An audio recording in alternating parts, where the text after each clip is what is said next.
Okay, for as long as most of us can remember, programming has meant one thing, writing lines of text. But what if that's just the wrong way to think about it? What if we could stop typing and start building our software in a 3D space where the layout itself is the logic? So first up, visualize. Imagine, instead of scrolling through endless text files, you could see the entire architecture of a program laid out right in front of you. The data flow, how all the pieces connect, all of it, right there in a dynamic 3D structure. And then, what if you could interact with it? I mean, really get in there. You could zoom right into a super complex function, spin the whole system around to see it from a new angle, and just pan through the logic like you're exploring a new world. It's all about intuitive orbit controls. And how about this? Customize. What if you could swap out those boring old shapes and assign unique 3D models to different kinds of operations? And look, this isn't just about making it look cool. This is about building a visual language, your own language, that makes the code make sense at a glance. So, this is where it all comes together.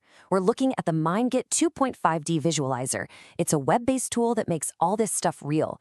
You can navigate it with orbit controls, rotate, zoom, pan around, hover over a node and it animates, it glows. You can click on anything to get more info, drag nodes around to reposition them, and even customize them with a whole library of 3D models.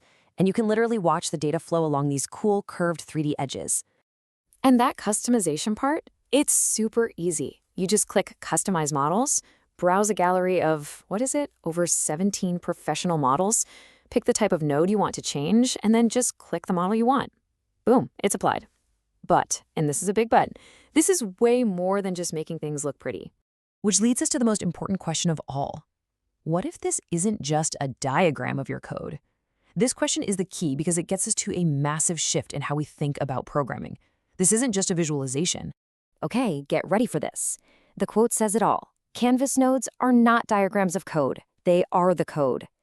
Let that sink in. This isn't a flowchart that you sketch out before you start typing. The visual layout itself, where every single node is placed, that is the program. So let's break down this paradigm shift. On the left, you've got traditional programming. You know the drill. Text files, syntax, brackets, debugging log files. On the right, we have this spatial programming. Here, the structure isn't just for looks, it is the logic. The position of a node and how it's connected to others, that directly encodes how the program runs and what it means mathematically. And that brings us to the formal definition, spatial programming. This is the whole idea that the layout of these nodes and their connections directly encodes the program's mathematical structure. A node's position isn't random, it has real meaning. Its coordinates get translated directly into mathematical values. You can almost think of it like sheet music, right? Where a note's position on the staff tells you its pitch. Here, a node's position defines a value in an equation. So if you move a node, you are literally changing the math. Now, to make this work, the system uses a clear visual language. Each node type has a specific job, a specific color, and a specific mathematical meaning. So, for example, a red activate node is a linear transformation. A teal integrate node, that's polynomial addition. A purple transform is multiplication. These aren't just random colors. They're the fundamental building blocks of this mathematical system. It means what you see is always what you get. Okay, so in the middle of all this, right at the center of every single program, you'll see this glowing origin point on the grid. That's where you'll find the most important node of all, the observer, and it has one single, unbreakable rule. It must be at the origin. Coordinates 0, 0, always. So what is this observer node? Well, you can think of it as the anchor for the entire system's reality. Mathematically, it's just the number one. By fixing it at the origin, you're guaranteeing that observing the system doesn't actually change it, because 1 times anything is still itself. It sounds simple, but this one little rule has some huge implications.